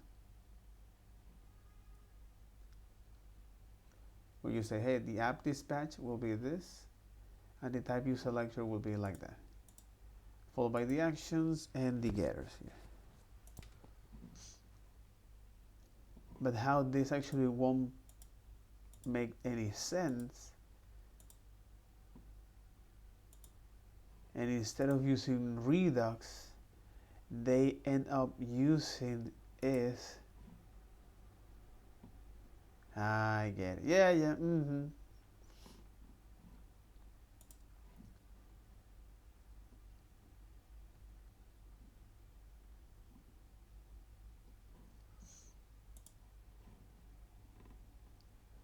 Yeah, and instead of using that, oh my god, and they have view here.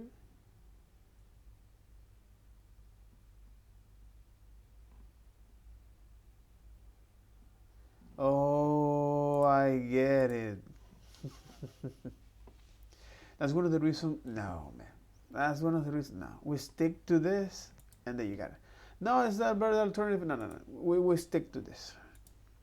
Oh my god. Okay. The cost associated to adding all of these kind of things is something. Yeah, it's like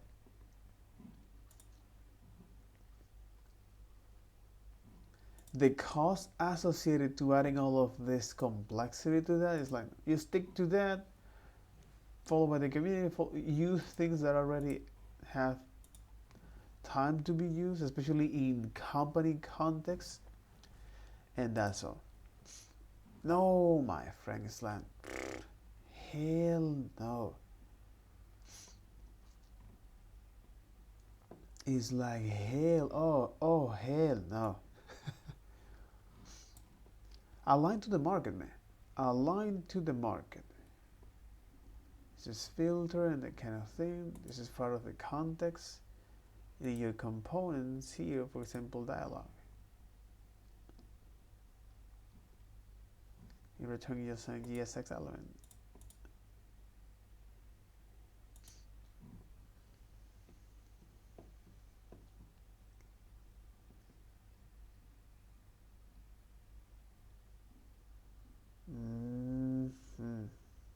Oh, it's because there is a lot of handling here.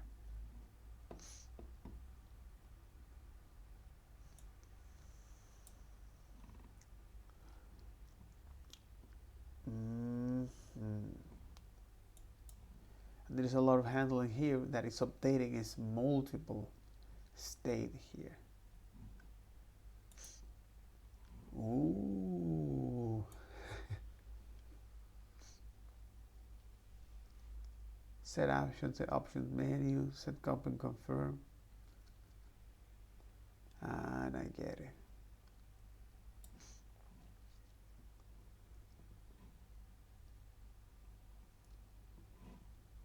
That's why they get a lot of this. It's like, eliminate redundant.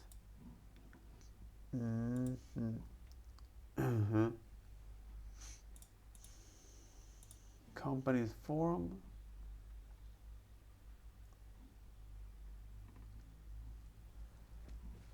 Okay. Move user dialog. And then you have your pages, which is here.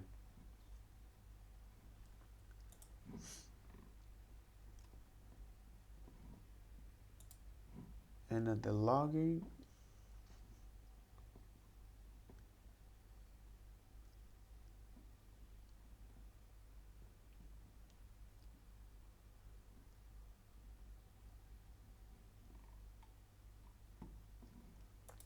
followed by this map, rentals.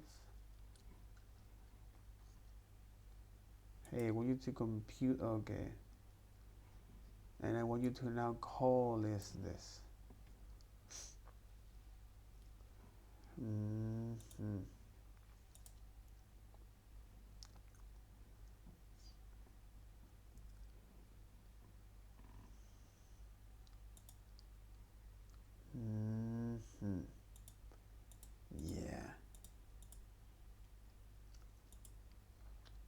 Yeah, yeah, yeah.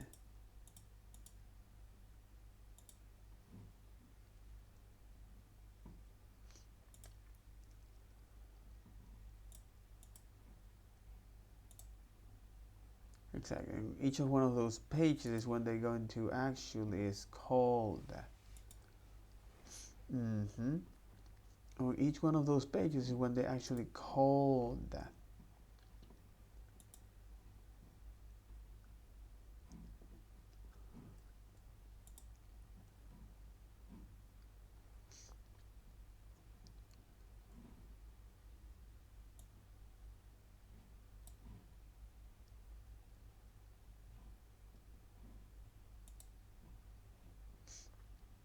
And here you're passing this new auth service bid.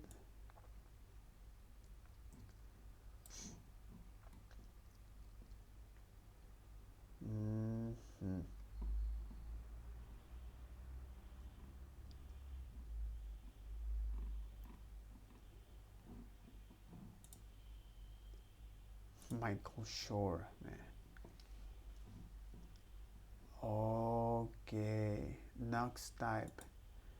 Jesus.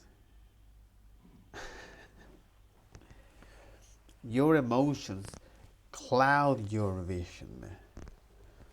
Your emotions cloud your vision. That's what happened. Stick to one thing, man. It's like stick to one thing. Stick to one goddamn thing. Don't try to reinvent that. Don't try to add new ones. No, no, no. Stick to one technology. Period, bro. Good for the other technology out there. That's great. That's awesome. Stick to one technology. Oh my God. Yeah.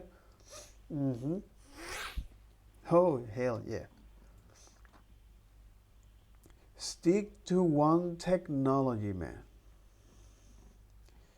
We also look at fetching data as well as sending analytics. Consider this code as send an analytic event to the page visit use effect. In development, log visit will be called twice. Exactly.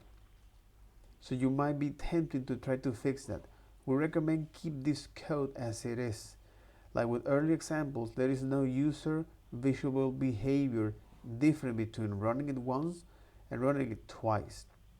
From a practical point of view, log visit should not do anything in development because you don't want the logs from the development machine to skew the production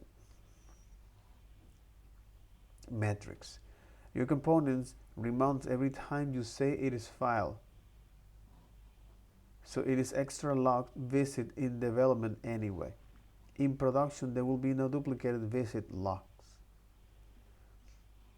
To debug the analytic event you're sending, you can deploy your app into a staging environment, which run in production modes, or temporarily up to strict mode, and it is development only remote check. You might also send analytics from the route change event handler instead of an effect. From the route change event handler instead of an effect. For more precise analytics, intersection observers can help track which components are in the viewport and for how long they remain. So for example, here, to debug the analytics events you're sending, you can deploy, exactly, to debug the analytic event you're sending, especially with effect, you can deploy your app to a staging environment. It's like, hey, instead of actually, that's one of the reasons when you're developing your API, it is something that now it is encouraged to build that on staging. Okay. Okay. It is encouraged. It is encouraged to. Okay, makes sense.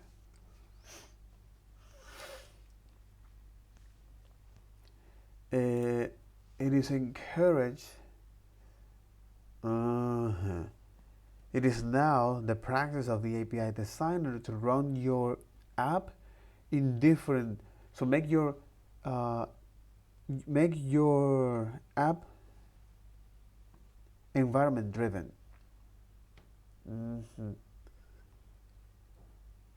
Make your app environment driven. So when you're running that in development, you're going to point that analytic to nothing, to something, to empty, right? But when you are in production, you want to point that as expected. So not only this, you say, hey, which run in production mode or temporary opt-out string mode, and it is development only remounting check. You may also send analytics from the route change event handler instead of effects. For more precise analytic, intersection observers can help track which components are in the viewport and how long they remain visible. Not an effect initializing the application, and not an effect buying a product. And putting all it together. So this is as a way to understand now for sure how you can create or how you can take a look at the anatomy of an effect. So here React will call that effect as many times as needed based on this. When this component is mounted or it appears on the screen, it will run the setup code first. The setup code. Okay? If this component is re-rendered, now it will run the cleanup code that must match with your initial logic. It depends on the case, but and then you run your exactly. It will run with the previous state. So it will run the cleanup function with the previous state and data, and now the setup function with the new states and props. That's one. Okay. So when this component is unmounted, it will make a final cleanup code run when that happens. So in development, we're going to see now this setup, cleanup, setup in that order, but in production we only see it is the setup. Setup function, exactly, setup, cleanup, and setup. So now it's you're gonna call the previous state exactly with the old state,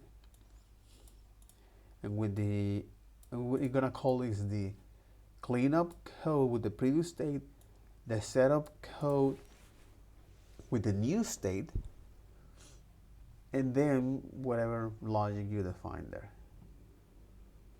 So React always clean up the previous render before the next render's effect. But I understand now is the logic here. Each effect capture the text value for its corresponding render, which is this one from the old state. Each render has its own effect.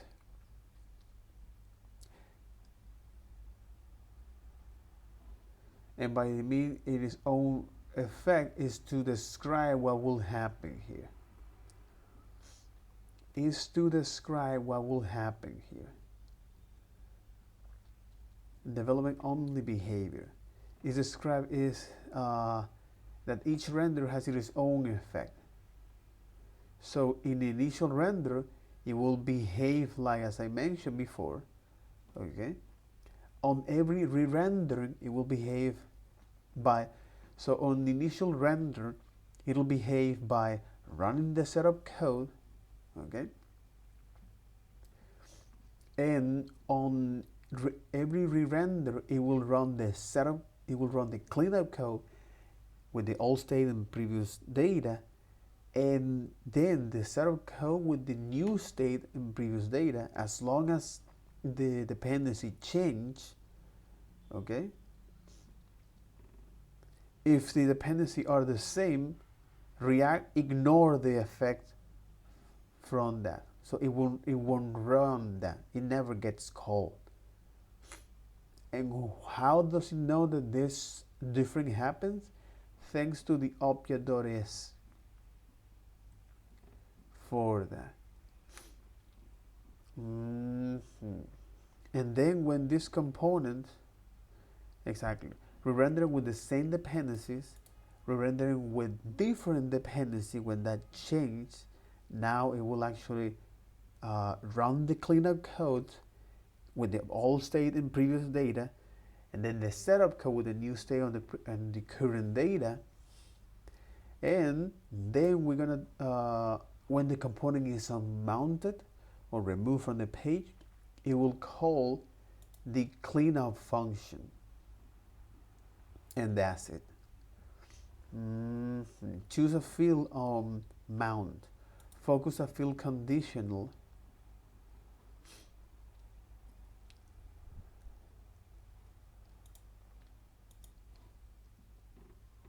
Okay, focus a field conditional. But is this should focus? I want you to now run is that. If you receive that property,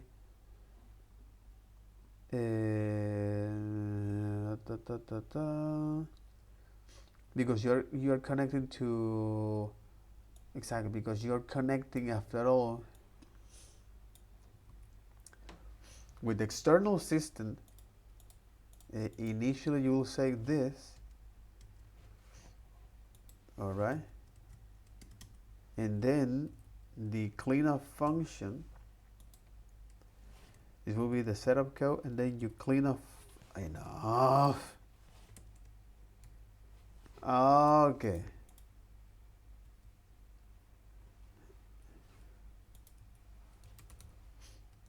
Instead of the setup function will be is clean up that.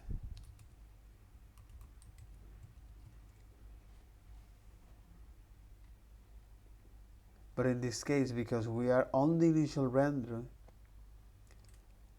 okay.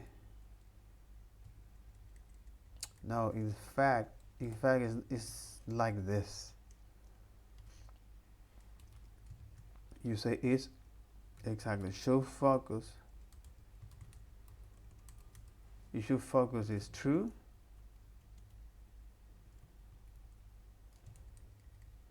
I want you to evaluate this. That's right. Period. In this particular case, when you're handling is, or when you're connecting to external systems like this, or using is that ref.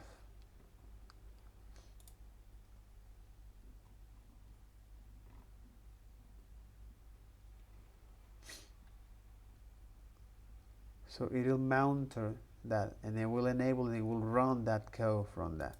However, when you are now connecting to external systems, like so, okay. So for example here, so this user effect code, the setup function will run one first. Yeah, the setup function will run once. Yep, the setup function will run first initially, and then you need to run is the cleanup function. So what ended up happening here is because you need to say this, the return, the cleanup function, because you're connecting is now to the interval here, which is interesting. You're gonna run is this function here, and when now the cleanup function here happens, okay, which means is that when this code is being called, and when this code it will be called, is that initially it will run the setup function, which is this, okay, and when you unmount this component, it will now is set or say clear interval of that particular function that you create. Or in this case, because it needs the ID, you can say, hey, set timeout ID. You want this to actually clear the interval when that happens. So this function will be called as a way to as a way to enqueue series of state update. Okay, so hey, I want you to work with the previous state and then with the next one.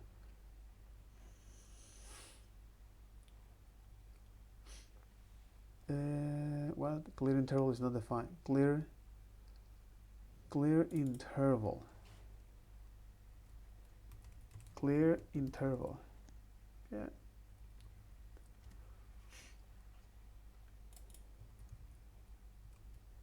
Clear interval. That's right. So because now I'm going to make series of state updates by working with the previous state. And when this component is mounted, is that, hey, I want you to clear out that ID from that and start that again. Okay. Fix fetching inside of an effect. This is fixed fetching inside of an effect because you are now fetching some data. Either you ignore or you either ignore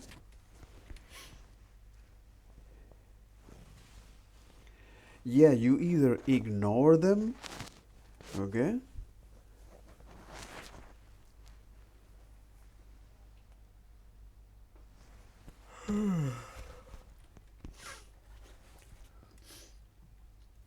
you either ignore them, okay, you either ignore or abort that. And the way of how you're going to do that, because it's required manual crafting here, as a way to now control the way of how you're going to fetch data, is by saying, hey, that's going to ignore this to false, okay? And when you need to actually update that, because at the end of the day, here you can do something like this. After you get that data, if this ignore is false, okay, set that. All right, and when that person checks during the cleanup, because initially it will run when this component is mounted, it's going to run this setup code 1. Then when this component is re-rendered, it will call is the cleanup code return here. And I want you to make the ignore as true, which makes is use the previous state in this cleanup function, all right? And then run the setup code, which is this. So again, because your effects are only running is on React, they're not run on the server, and also your effects can cause this waterfall this networking waterfall, which is of course something that you don't want to as well. So because data fetching as well as routing is something not trivial, it is better for you to use these tools like the frameworks, Remix or Nox, Remix or Next or Gatsby. Yeah, exactly. Okay.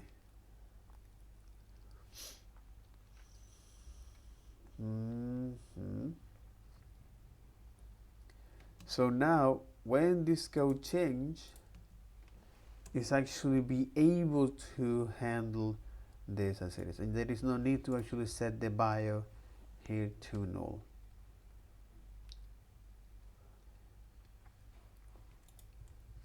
Are you going to do that now? Okay, no problem.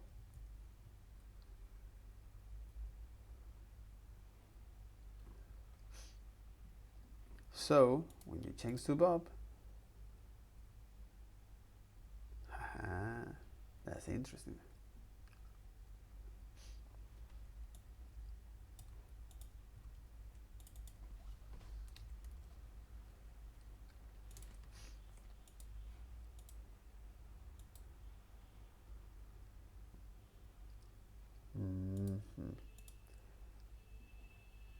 If you do that quickly,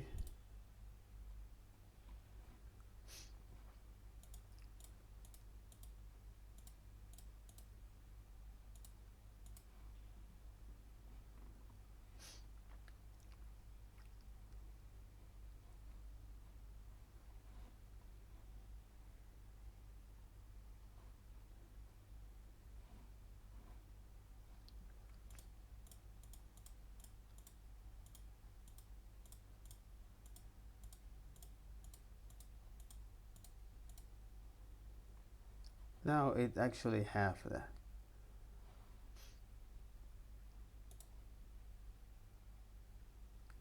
Exactly. So an effect needs to fetch something, usually needs to clean up. So now that we were able to describe this in this particular section, is that you might not need an effect and how to remove unnecessary effects from that.